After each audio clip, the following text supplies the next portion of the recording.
Hello friends, welcome back in our YouTube channel knowledge 247।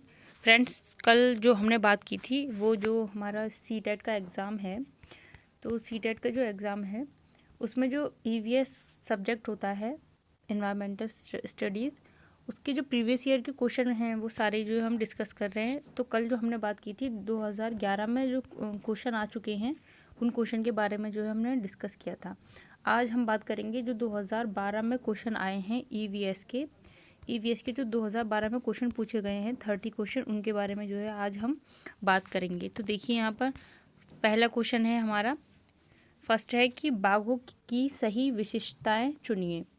Option देखिए यहाँ पर, बाघ के कान सभी आवाज़ों को ग्रहण करने के लिए विभिन्न दिशाओं में घूम जाते हैं, बाघ रात्रि के समय बिल्कुल भी नहीं देख पाते हैं, या फिर बाघ मौके के अनुसार विभिन्न प्रकार की आवाज़ पैदा करते हैं, या फिर बाघ के घुर्राने की आवाज़ केवल 3 किलोमीटर तक सुनाई दे सकती है। इसमें जो है बाघों से रिलेटेड कौन कौन से जो है सही हैं उनको हमें जो है यहाँ पर देखना है। ठीक है, तो जो ऑप्शन नंबर फर्स्ट है ए, सी एंड डी, यानी कि बाघ के कान सभी आवाज़ों को ग्रहण करने के लिए सभी आवाज़ों को ग्रहण करने के लिए विभिन्न दिशाओं में घूम जाते हैं, फर्स्ट ठीक है। और सी जो है कि बाघ मौके के अनुसार विभिन्न प्रकार की आवाज़ पैदा करता है, सी एंड डी, यानी कि बाघ के घुर्राने की आवाज़ केवल 3 किलोमीटर तक सुनाई देती है। ऑप्शन नंबर जो फर्स्ट है ए, सी एंड डी जो है करेक्ट आंसर है। अगला क्वेश्चन देखिए, अगला क्वेश्चन है हमारा, अगला क्वेश्चन है, हमारे देश में बाल विवाह से संबंधित एक कानून है। इस नियम के अनुसार विवाह की कम से कम आयु कठोर रूप से निश्चित कर दी गई है, जो है फर्स्ट है ऑप्शन लड़की के लिए 18 तथा लड़के के लिए 21 वर्ष, या फिर लड़की लड़की दोनों के लिए 18 वर्ष, या फिर लड़की लड़की दोनों के लिए 21 वर्ष। तो ऑप्शन नंबर जो फर्स्ट है लड़की के लिए 18 और लड़की के लिए 21 वर्ष जो है करेक्ट आंसर है। अगला क्वेश्चन है, घटपर्णी यानी कि नेपंथीज पादपों का एक ऐसा विशिष्ट प्रकार है जो चूहों, मेंढकों और कीड़े मकोड़ों का शिकार करते हैं। इस पादप से एक विशेष गंध निकलती है जो इन जीवों को अपनी ओर आकर्षित करते हैं। हमारे देश में यह कहाँ पाया जाता है? तो हमारे देश में यह मेघालय में पाया जाता है। ऑप्शन नंबर डी जो है वो करेक्ट है। अगला क्वेश्चन है, निम्नलिखित में से जानवरों की वह सूची चुनिए जो हमारे घरों में रहते हैं। कौन कौन से जानवर हैं जो हमारे घरों में रहते हैं? ऑप्शन देखिए यहाँ पर, मकड़ी, चूहा, कॉकरोच, छिपकली, मकड़ी, छिपकली, कॉकरोच या कबूतर। तो मकड़ी, चूहा, कॉकरोच, छिपकली जो है ये हमारे घरों में जो है रहते हैं, यानी कि ऑप्शन नंबर जो फर्स्ट है वो करेक्ट है, ए। अगला क्वेश्चन है, पेट्रोलियम से प्राप्त उत्पादों के समूह को चुनिए जो पेट्रोलियम से जो है प्राप्त होते हैं। ऑप्शन देखिए यहाँ पर, पेट्रोल, डीजल, बायोगैस, या फिर मोम, कोलदार गैस, या पेट्रोलियम, केरोसिन, पेट्रोलियम कोक, यानी कि ऑप्शन नंबर सी जो है वो करेक्ट आंसर है। अगला क्वेश्चन है हमारा, अगला क्वेश्चन है कि किसी नीचे जो है एक्सप्रेस ट्रेन के टाइम टेबल का कुछ अंश दे रखा है और यहाँ पर हमें इसका जो है उपरोक्त सूचना के आधार पर वलसाड़ और मडगांव के बीच की दूरी तथा एक्सप्रेस ट्रेन द्वारा दूरी को तय किए करने में जो लगा समय है ये हमें जो है इसमें बताना है। तो जो ऑप्शन नंबर डी है 911 किलोमीटर और 14 घंटे 20 मिनट, ये जो क्वेश्चन है ये इसको जो है हम अगली वीडियो में जो है डिस्कस करेंगे, क्योंकि ये क्वेश्चन जो है थोड़ा डीपली जो है आपको समझाना पड़ेगा। ठीक है, अगला क्वेश्चन देखिए, अगला क्वेश्चन है हमारा, कालाहांडी जिले में सबसे अधिक चावल पैदा किया जाता है, यह जिला भारत के किस भाग का है? तो ये जो कालाहांडी जिला है ये भारत का जो है उड़ीसा में जो है स्थित है, यानी कि उड़ीसा जो है इसका करेक्ट आंसर है। अगला देखिए, अगला क्वेश्चन है, जैसलमेर के राजा घड़सी ने 650 वर्ष पूर्व घड़सीसर नामक तालाब बनवाया।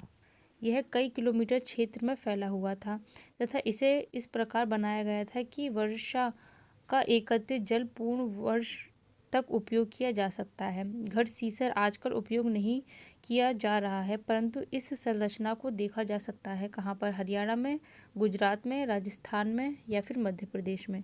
तो ये है राजस्थान में, ऑप्शन नंबर सी जो है वो करेक्ट है। अगला देखिए, अगला क्वेश्चन है हमारा, अवकाश के बाद पर्यावरण अध्ययन पढ़ाते समय यदि शिक्षार्थी रुचि नहीं ले रहे हैं तो आप क्या करेंगे? ऑप्शन है यहाँ पर बच्चों को खेल के मैदान में ले जाएंगे, प्रकरण को तुरंत बदल देंगे, उनकी सीट बदल देंगे और उनके सिर को डेस्क पर नीचे करवा देंगे, या दृश्य श्रव्य सामग्रियों का प्रयोग करेंगे। तो क्या करेंगे? दृश्य श्रव्य सामग्रियों का जो है प्रयोग करेंगे, यानी कि ऑप्शन नंबर डी जो है वो करेक्ट है। अगला है प्राथमिक स्तर पर आकलन में होना चाहिए। जो प्राथमिक स्तर है उसमें जो आकलन है उसमें क्या होना चाहिए? शिक्षार्थियों एवं अभिभावकों के साथ बांटे जाने वाले शिक्षक के सतत और असंरचित अवलोकन, यानी कि ऑप्शन नंबर सी जो है वो करेक्ट है। इसमें जो है ईवीएस में सारे ही एनसीईआरटी सिलेबस जो है वो उसी के क्वेश्चन पूछ लिए जाते हैं। अगला है मानचित्र को पढ़ने के लिए वांछनीय कौशलों में शामिल है। जो मानचित्र को पढ़ने के लिए कौन कौन से कौशल जो हैं वो शामिल जो है होने चाहिए? तो स्थान, दूरी एवं दिशाओं की सापेक्ष दूरी समझने की योग्यता, ऑप्शन नंबर बी जो है वो करेक्ट आंसर है। अगला देखिए, अगला क्वेश्चन क्या है? अगला क्वेश्चन है 72 कि निम्नलिखित में से किसे अभिप्रेरित पर्यावरण अध्ययन की कक्षा माना जाता है? ऑप्शन है यहाँ पर कक्षा में अधिकतम उपस्थिति, शिक्षक द्वारा दिया गया उपचारात्मक कार्य, या फिर कक्षा में किया जाने वाला प्रश्नोत्तर परीक्षण और ब्रेन स्ट्रॉमिंग, या फिर कक्षा में अत्यंत खामोशी। जो किसे अभिप्रेरित पर्यावरण अध्ययन की कक्षा जो है वो माना जाता है? तो ऑप्शन नंबर जो सी है, कक्षा में किया जाने वाला प्रश्नोत्तर परीक्षण, ये करेक्ट आंसर है। अगला क्वेश्चन है 73 भारत में जीवों की विविधता के बारे में पढ़ाने के बाद प्राथमिक कक्षाओं के शिक्षार्थियों को स्कूल द्वारा चिड़ियाघर ले जाया जाता है। यह डैश में शिक्षार्थियों की सहायता करेगा। किस चीज़ में जो है वो शिक्षार्थियों की सहायता करेगा?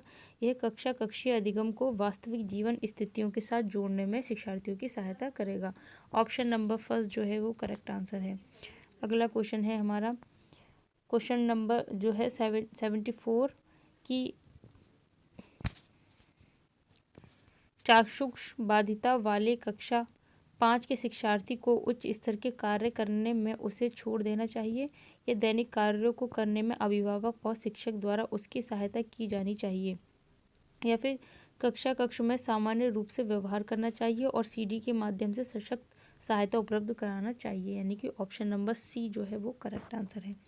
अगला क्वेश्चन देखिए, क्वेश्चन नंबर 75 सीखना संवर्धित हो सकता है यदि कक्षा में वास्तविक संसार की स्थितियों को लाया जाए जिसमें शिक्षार्थी एक दूसरे के साथ अंतःक्रिया करते हैं और शिक्षक उसे सुगम बनाता है। ऑप्शन नंबर फर्स्ट ही जो है करेक्ट है। 75 का ऑप्शन नंबर ए जो है वो करेक्ट है। अगला है हमारा 76 कृतिका जो घर में अधिक बात करती है, वह विद्यालय में बहुत बोलती है, वह कक्षा कक्ष में चर्चाओं में सक्रिय रूप से हिस्सा लेती है। यह प्रदर्शित करता है, यह क्या प्रदर्शित करता है? विद्यालय एक ऐसा स्थान है जहां उसके विचारों को सम्मान मिलता है। ऑप्शन नंबर ए ही जो है वो करेक्ट आंसर हो जाएगा इसका। अगला देखिए, अगला क्वेश्चन है 77 क्वेश्चन नंबर निम्नलिखित में से कौन सा प्रतिभाशाली होने का संकेत माना जाता है? सृजनात्मक विचार होना, रचनात्मक सोच, जिज्ञासा, या सभी?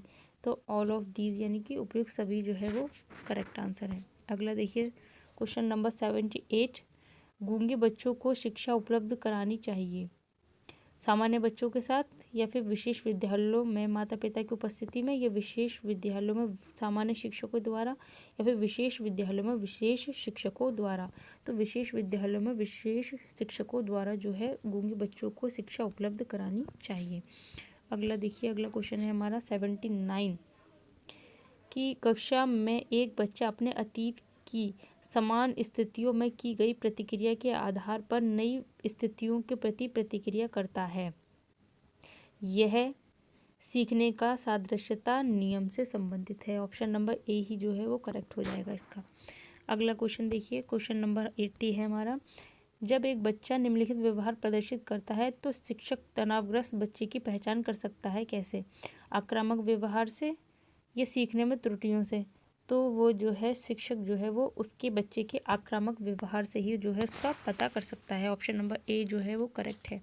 अगला है हमारा कक्षा में लगभग 5 शिक्षार्थी पर्यावरण अध्ययन की कक्षा में अच्छा कार्य नहीं करते। शिक्षक को निम्नलिखित में से किस रणनीति का अनुगमन करना चाहिए ताकि वह विषय को समझने और उसमें रुचि लेने में उनकी सहायता कर सके? ऑप्शन नंबर तो इसमें जो है ऑप्शन नंबर जो डी है, संकल्पनाओं को बेहतर रूप से समझने के लिए उन्हें छोटी छोटी गतिविधियां अथवा प्रयोग एवं हाथ से की जाने वाली गतिविधियां करने देना। ये जो है पॉजिटिव आंसर है और यही जो है इसका आंसर होगा। अगला क्वेश्चन है हमारा, सीखने की प्रक्रिया में अभिप्रेरणा जो है वो क्या है?